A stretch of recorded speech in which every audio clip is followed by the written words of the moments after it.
Hi viewers, welcome to the channel. ఈ రోజుకి దాదాపు 35 సంవత్సరాల క్రితం శివ సినిమా రిలీజ్ అయింది. అండ్ రామ్ గోపాల్ వర్మ డైరెక్షన్లో తెరకెక్కించినటువంటి ఈ మూవీ ఒక బ్లాక్ బస్టర్గా నిలిచింది ఆ రోజుల్లోనే.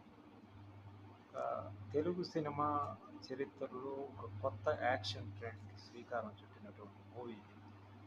అండ్ శివకి ముందు ఆ తర్వాత అనే విధంగా యాక్షన్ మూవీస్ తెలుగులో మారిపోవడం అనేది నిజంగా రామ్ గోపాల్ వర్మ టేకింగ్ని మనకి తెలియజేస్తుంది.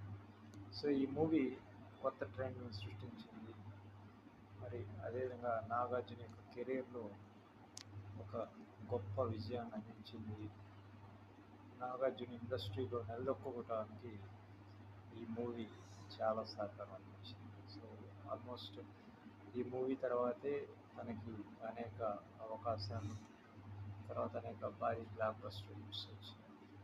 సో ఇదేమైనా రామ్ గోపాల్ వర్మ దర్శకత్వం వహించినటువంటి శివ సినిమా నేటికి 36 సంవత్సరాలు గడిచినా కూడా ఇప్పటికీ కూడా ఈ మూవీ చూస్తుంటే మనకు ఒక కొత్తదనంగా కనిపిస్తూ ఉంది. అంటే ఆ రోజుల్లోనే అంత ట్రెండ్ సెట్ చేసినటువంటి మూవీ.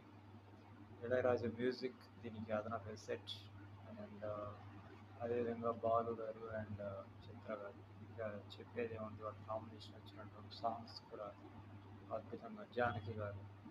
సో మూవీలో సాంగ్స్ కూడా నెంబర్ వన్. సో ఓవరాల్గా శివ సినిమా 90స్లో ఒక కొత్త ట్రెండ్ని సృష్టించింది అనడంలో ఎటువంటి సందేహం లేదు.